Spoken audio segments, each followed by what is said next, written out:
Hello students, तो ये थी हमारी अब वीडियो एडिटिंग की क्लास 2।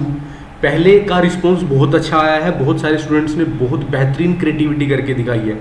अब हम क्या कर रहे हैं, कुछ कहीं पे इश्यूज आए थे, कुछ क्वेश्चंस आए थे मुझे कि सर हमें इमेजेस को किस तरह से ठीक करना है कि वो लास्ट का ब्लर दिखाना चाहूँ या नहीं दिखाना चाहूँ, वहाँ पे एक कॉल लेनी है। तो अगर हमारे पास स्क्वायर इमेज है तो जब मैं इसे ड्रैग करूँगा तो ये इस तरह से मेरे पास एक स्क्वायर इमेज आ जाएगी। अब बिल्कुल इस इमेज के ऊपर मुझे क्या करना है, मेरे पास एक ऑप्शन होता है क्रॉप का। जब मैं उस क्रॉप पे क्लिक करूँगा तो वो मुझे दो ऑप्शन देगा, स्केल टू फिट। जैसे स्केल टू फिट पे क्लिक करूँगा तो वो इस तरह से उस इमेज को पूरा रीडेबल कर देगा, मतलब जितना भी फ़ॉन्ट जो भी उसका साइज़ है, और बैकग्राउंड को उसी इमेज को ब्लर करके लगा देगा। अब ये हमारे हाथ में है कि हमें वो ब्लर चाहिए या यहाँ पे इस ऑप्शन को अगर हम अनचेक करते हैं तो वो ब्लैक कलर का बैकग्राउंड ले लेगा। तो अगर आपको रीडेबिलिटी ज़्यादा रखनी है, जैसे इस इमेज का जो कलर है उसके हिसाब से अगर मैं ब्लर करता हूँ तो थोड़ा सा स्ट्रेस आंखों पे पड़ता है रीड करने के लिए, तो मैं यहाँ पे ब्लर यानी ब्लैक बैकग्राउंड का ऑप्शन ले सकता हूँ। अनफॉर्चुनेट हमारे पास यहाँ पे सिर्फ ब्लैक बैकग्राउंड करने का ही एक ऑप्शन इस सॉफ्टवेयर ने दिया हुआ है। तो एक तो था पार्ट ये, दूसरा अगर मुझे क्रॉप करना है तो मुझे जौन सा पार्ट चाहिए मैं यहाँ से इस ऑप्शंस को उतना करके, अगर मुझे ये इसके बोतल की शेप से कोई फ़र्क नहीं पड़ रहा कि वो आधी कट रही है नहीं कट रही, हाँ टेक्स्ट मुझे ज़्यादा इंपॉर्टेंट है मेरे लिए, तो मैं इस तरह करके भी यहाँ पे डन कर सकता हूँ। अब मेरी इमेज इस तरह से दिखाई देगी, ना तो ब्लर बैकग्राउंड होगी ना ही ब्लैक बैकग्राउंड होगी।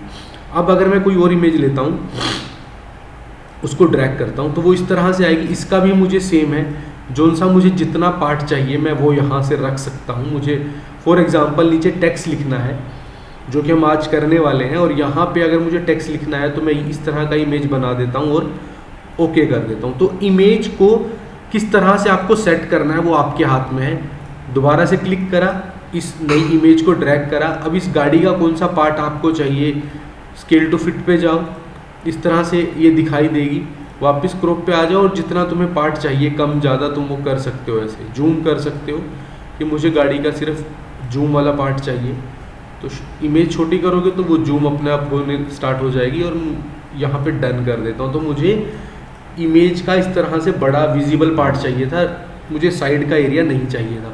तो यहाँ पे हमने 3 टेक्निक सीखी कि हम जूम कैसे कर सकते हैं किसी इमेज को, स्केल टू फिट कैसे कर सकते हैं, और इमेज का जोन सा पार्ट आपको चाहिए उस पार्ट को आप कैसे क्रॉप की हेल्प से अपने पास रख सकते हो। अब अगर इस इमेज में मैं इस लास्ट इमेज को मैं यहाँ ड्रैग करता हूँ,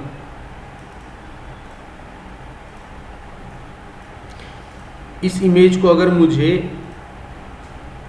कुछ इसके साथ चेंज करना है तो मैं फिर वही क्रॉप पे जाऊंगा, और अगर मुझे जोन सा पार्ट चाहिए इसका तो मैं वो पार्ट रख सकता हूँ जूम करके। ये थोड़ा आपको प्ले करना है। अब मुझे सिर्फ, अब देखो जब हमारी वीडियो जाएगी तो यही पार्ट, ग्रीन वाला पार्ट सिर्फ दिखाई देगा।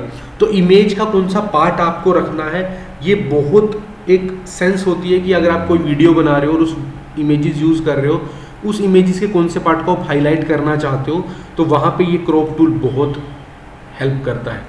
अब ड्यूरेशन, अब कौन सी इमेज की ड्यूरेशन कितना रखनी है। मान लो इस इमेज पे एक टेक्स्ट है जो कि 1 या 2 सेकंड में पढ़ा जा सकता है, तो ड्यूरेशन पे जाके मैं यहाँ से 3 सेकंड उसका टाइम दे सकता हूँ। सेकंड इमेज मान लो इस पर कुछ भी नहीं है, इस पर कोई टेक्स्ट नहीं है, तो मैं यहाँ से 2 सेकंड का कर सकता हूँ।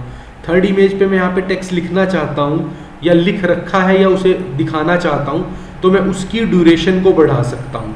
मैं यहाँ से उसे 6 या 7 कर सकता हूँ, ताकि जब इस पे टेक्स्ट लिखा आए और इस पे टेक्स्ट लिखा रहे तो वो जो ड्यूरेशन है टेक्स्ट की वो रीड, मतलब सामने वाला उसे अच्छे से रीड कर सके। ऐसा ना हो कि फटाफट से वो आए और फ्लैश आउट होकर आगे चली जाए, ऐसा ना हो।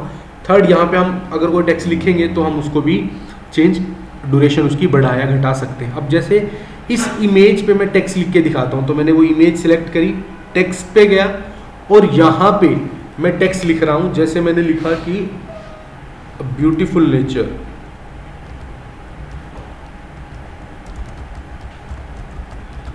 ठीक है, कुछ भी। अब ये मेरे को कहाँ चाहिए टेक्स्ट, तो यहाँ से मैं उसकी पोजीशन को चेंज कर सकता हूँ। मुझे ये बॉटम पार्ट में चाहिए क्योंकि इस इमेज को मैंने क्रॉप ही इस तरह से किया है कि नीचे मेरा फ़ॉन्ट अच्छे से रीडेबल हो जाए।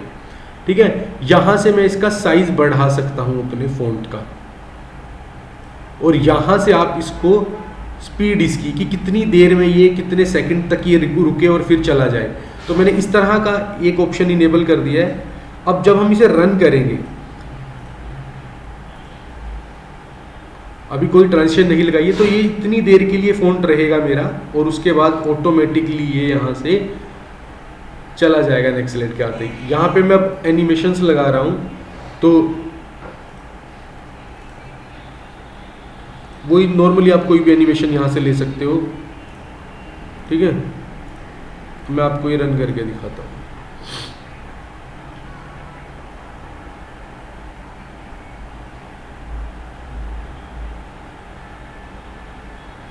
ठीक है, अब अगर हम इसके टेक्स्ट को और थोड़ा सा चेंज करना चाहते हैं, यहाँ पे नीचे बहुत सारे ऑप्शंस दिए हुए हैं। जैसे जैसे जैसे आप करोगे तो टेक्स्ट का आप प्रीव्यू में देख पा रहे होंगे कि टेक्स्ट का इफेक्ट चेंज हो रहा है। तो जोन सा आपको चाहिए, जैसे काउबॉय मैं यहाँ पे कर लेता हूँ और इसे डन कर देता हूँ। अब जब मैं इसको रन करूँगा तो आप देखोगे कि उसके बाद ये टेक्स्ट आया है, ये स्पीड है, कुछ समय रहेगा और वापस फिर वो अपने नेक्स्ट पे चला जाएगा।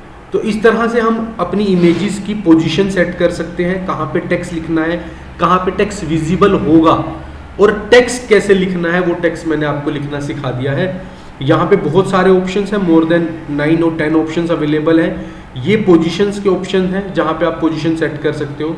आपको टेक्स्ट अगर अपर चाहिए तो आप अपर वहाँ पे लेके जा सकते हो, साइड में थोड़ा इस तरह का इफेक्ट आएगा, सेंटर में इस तरह का इफेक्ट आएगा, और यहाँ से आपका टेक्स्ट कितनी स्पीड पे आता है और चला जाता है वो स्पीड पे डिपेंड करेगा। यहाँ से आपका जो साइज़ है आपके फ़ॉन्ट का, वो यहाँ से आप छोटा या बड़ा कर सकते हो।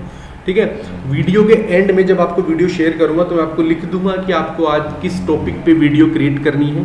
अभी तक हम क्या कर रहे थे, इमेजेस के साथ बस नॉर्मली लगा देते थे। अब हमें ड्यूरेशन का भी ध्यान रखना है, जो कि आज हमने क्लास में कवर किया है। हमें कौन सा पार्ट इमेज का क्रॉप करना है, जूम करना है, रखना है, उसका ध्यान रखना है।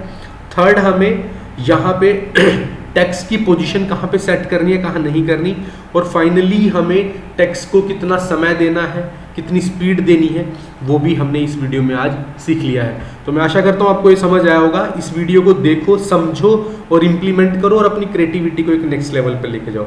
Thank you so much.